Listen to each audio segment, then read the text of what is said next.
Welcome. Welcome to the Bounce Back Empowerment Conference. Now say this with me. Bounce back. Yes, I can. Unstoppable. Unstoppable, free and fearless. Unshakable. Bounce back, bounce back. Unbreakable, unshakable, nothing stops you in your track. Bounce back, bounce back. Uplifted, inspired, feel your positive unpack. Never, ever. Never giving up. Encouraged, uplifted, inspired, empowered, motivated. Bounce back, bounce back. Unbreakable, unshakable, nothing stops you in your track. Bounce back, bounce back. Uplifted, inspired, feel your positive unpack. Yes, yes, yes I can. Yes I will. Yes I believe. Yes, yes, yes. Heart, be still. Bounce back, bounce back. Unbreakable, unshakable, nothing stops you in your track. Bounce back, bounce back. Uplifted, inspired, feel your positive unpack. Bounce back, bounce back, bounce back, bounce back.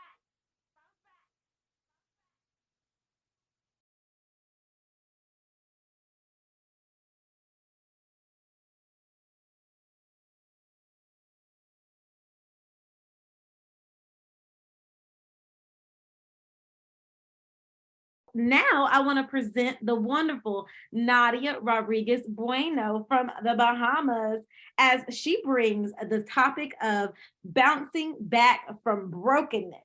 And so let me give you a little bit about this just amazing woman, along with a list of all these amazing women today. Nadia is an educational psychologist and certified life and vegan health coach.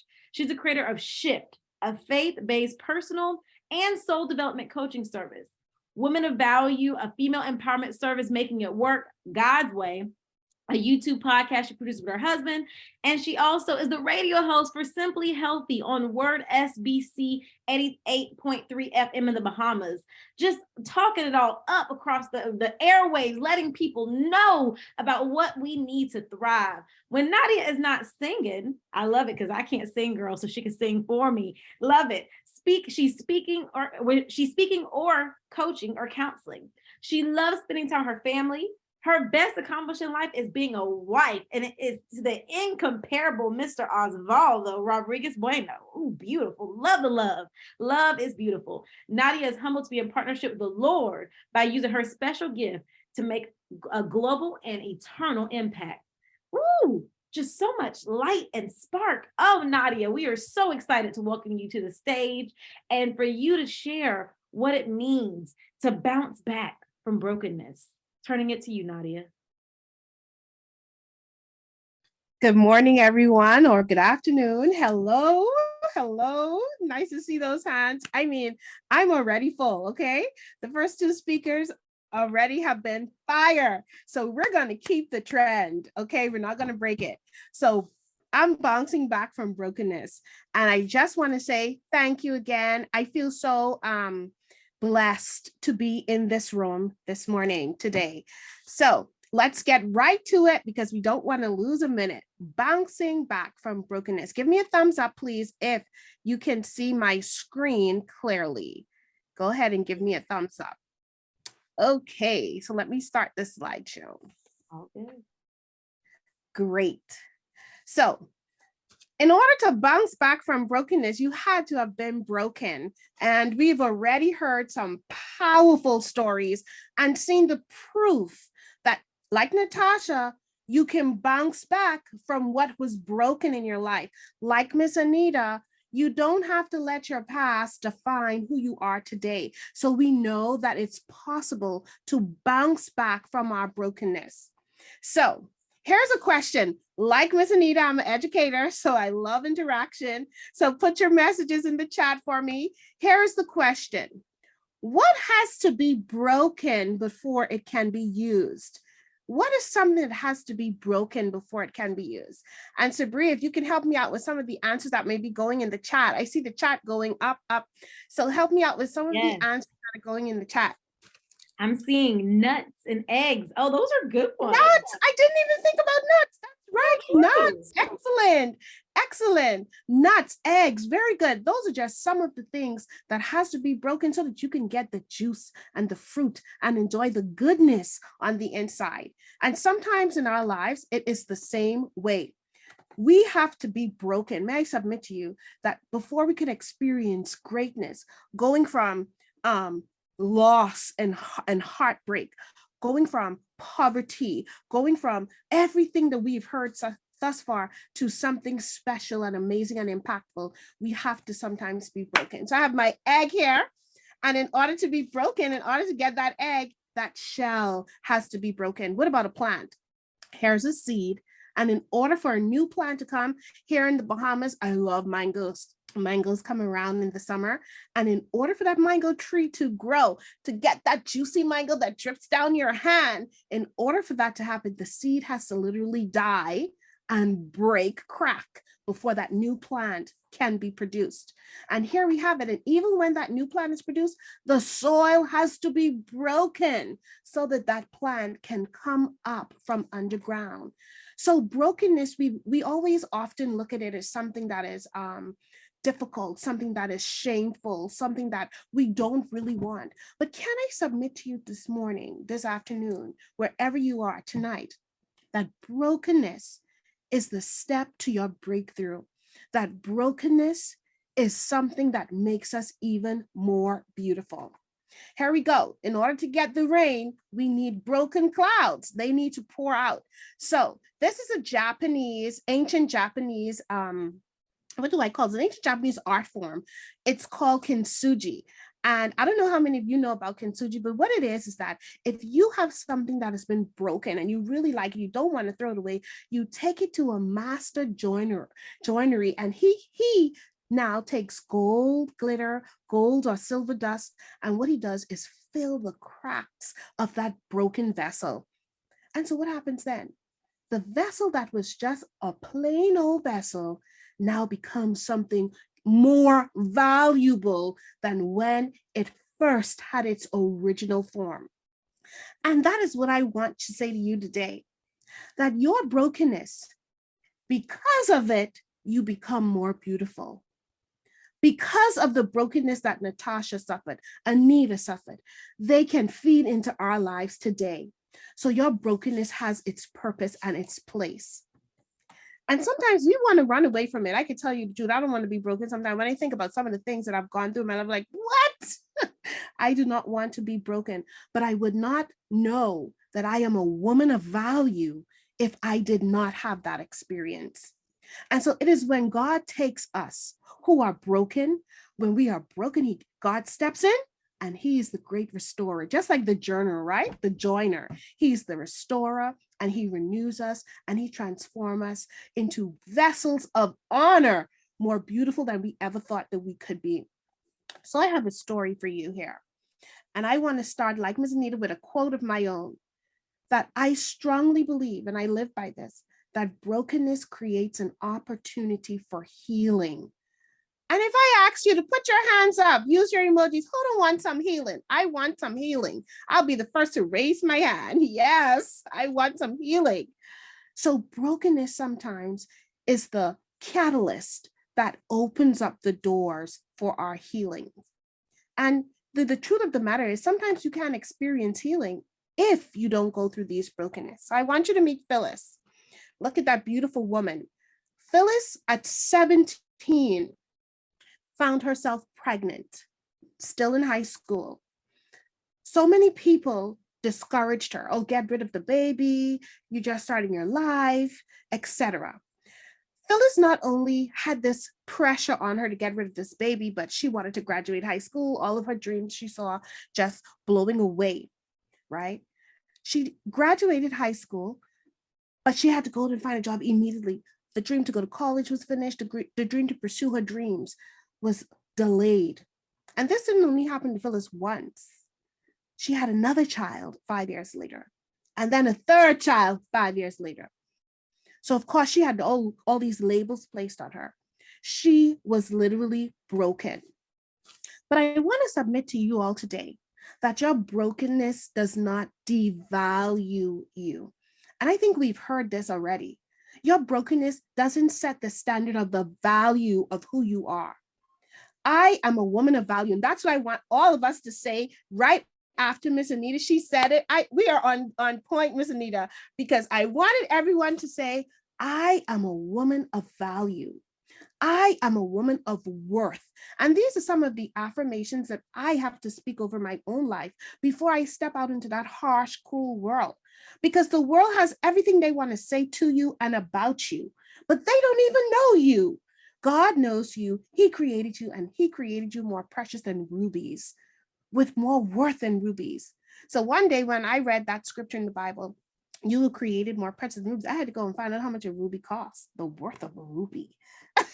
And so I said, Lord, you said I'm worth more than one ruby? You said rubies, but one ruby costs a lot. So how much rubies I'm worth, Lord? Tell me. So I want you to know today that you are a woman of value, and your brokenness, no matter what you've suffered, maybe you've suffered brokenness in a relationship. Maybe you suffered brokenness because you had a story like Phyllis.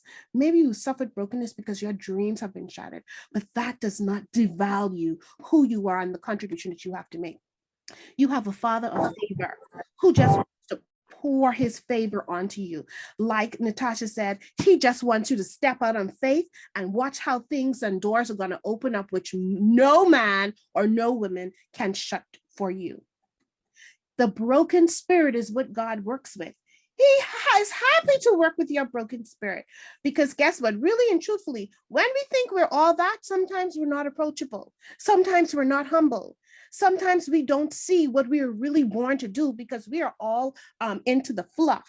But when all of that is removed, and in our nakedness and brokenness, God is able to work with us and mold us and create something more beautiful than when we first went into the Kintsugi artists. He is able to create something powerful from that broken story. And so we are troubled on every side, yet not distressed. We are perplexed, yes, but not in despair. We are not forsaken and not cast out. And most of all, we are not destroyed. Your brokenness is not a failure. I'm going to talk to you about Dr. Taz. Meet Dr. Taz. Dr. Taz is a writer, speaker out of Orlando. And Dr. Taz and her husband has gone through a tremendous story of loss. Dr. Taz went through so many losses of pregnancies. She was so ashamed, feeling like she didn't mean anything, feeling like she couldn't be a true wife to her husband, asking God, what's wrong with me? You created me to have a child. And so many of us go through that as women. We find brokenness because we are not able to birth children. But God is saying to you today, and I know someone out there needed to hear this message, that your brokenness does not make you a failure. Your brokenness does not make you a failure. Dr. Taz eventually able to go on to write a book, The Secrets of Faith in Fertility. And she has 3 beautiful children and a beautiful life. Your brokenness does not mean that you are a failure. She went through that so that today I can be here speaking into your life to say what God has promised to you, you will receive. What God has birthed in you will come to fruition. Whatever it is, you will have it because God has already claimed it for you over your life. So if you're sitting here today and you're wondering what's wrong with me, why can't I have children? I'm going to tell you today that God has birthed a beautiful story into you. God has birthed a beautiful book into you. God has birthed a beautiful marriage for you. God has birthed a beautiful job for you. God has birthed a beautiful existence for your life. But you have to know that your brokenness does not mean that you are a failure. He promises that he will turn your joy, your mourning into joy. Isn't that beautiful? That weeping comes, you have days that you doubt, like Natasha said, you give yourself your 3 days, but that mourning, that distress, that will become joy if you walk in the work, in the life that God has promised for you. If you walk believing that brokenness is not the end of you. The Lord visited Sarah. Everyone knows the story about Sarah and Abraham in the Bible. And guess what? I love the Bible. Okay. It's full of stories that I can look at today like, what? What was that? So we know if for some of us that may not know, Sarah couldn't have a baby. She had a baby late in life. And sweetie, when I say late, she was past menopause. Okay. She had no hope for her own self. And the Lord visited her. Look at that. He visited her and he gave Sarah what he had promised. Sometimes we're living in our brokenness and we feel like there's no hope. I've already gone through this. I've already done it. I've already given it my all. We think that there's no hope. Today, I'm here to remind you that you will get a visitation, and even if it's a divine visitation, so that your life can be what God has designed it to be, then you will go through that brokenness. Your brokenness will create your breakthrough. Your brokenness will create your healing. Because I want to submit to you that being broken is not what you think that it is. Being broken can be something beautiful. Your brokenness does not mean that you are a failure. Your sorrow, your struggle, your distress, your perplexities, they are all going to shift and change into joy. So now, there's beauty in brokenness. What kind of beauty is there in brokenness? Who wants to have a broken heart? Nobody. There is beauty in brokenness. Natasha, I have to keep going back. Her story was amazing. Natasha said she started with one husband and now she has another husband in a beautiful marriage. Miss Anita said she started with persons putting a value on her potential. And she had to speak up and say, that is not what I am worth. I know I am capable of more. There is beauty in your brokenness. And I love this quote. Don't broken crayons still color? Yes. Even when the crayons are broken and you think it's useless, it still has a purpose. And so does each and every one of us. Look at this quote. Brokenness opens door for renewing, creating something more beautiful than what was before. I will give you a new heart and I will put a new spirit in you, because when you're broken, you cling on to that negativity, you cling on to the sadness, you cling on to the regret, you cling on to the anger, you cling on to bitterness. But in order for your brokenness to have beauty, you need to let it go so that you can have a new heart, a new set of perspective, a new mindset, a new vision for your life, so that you can experience the beauty in brokenness. I love this Bible text. It says, the Lord is close to the brokenhearted and he saved those who are crushed in spirit. Because sometimes our spirit is so crushed by this mean world, and even the persons who are the closest to us, our family. In Miss Jones' case, it was her family calling her mean things, saying mean things to her. And then she went to a friend who she thought she would get some affirmation from, and she didn't find it there. The Lord is the one who sticks the closest to those who are in a broken heart. I remember my first broken heart child. It was broken into many pieces. And it was only when I dug deep and went into what my spiritual practice was, which is praying, to say that my brokenness was not the end of me. Here's Phyllis with her 3 beautiful daughters. The youngest there in the middle is a project manager, certified project manager, on her way to be. Her second daughter with the braids, the gold braids, Nicole. Nicole works in a financial industry, very successful. And her third daughter is me, Nadia, the one on the end, speaking to you about brokenness. I was the bastard child that was supposed to be aborted. And here I am speaking to you ladies today, proof, living proof that brokenness does not devalue the plan that God has established for you. Brokenness does not mean that you are a failure. I'm supposed to be a failure. I'm from a single parent home. I came from with nothing, similar stories. My father was not in my life. Brokenness. I'm not supposed to have this life that I have. They said the same thing about Jesus. What good can come out of Nazareth? What good can come out of a single parent home with no money, no resources, no connections? Your brokenness is your roadmap to being a blessing to others. Because today I use this story to do that. So, to end, I have a question for you. How long will you remain broken?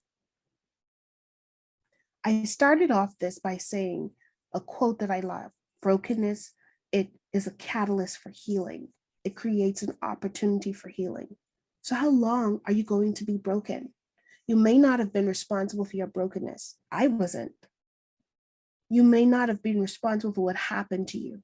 You may not have been responsible for what you're going through right now, the suffering, the brokenness that you're experiencing right now, but you are responsible for your repair. You are responsible for how you're going to get out, how you're going to get through. So how long are you going to remain broken? And my final slide. The good news is that there is healing for anyone who's broken. He heals the brokenhearted and he binds up their wounds.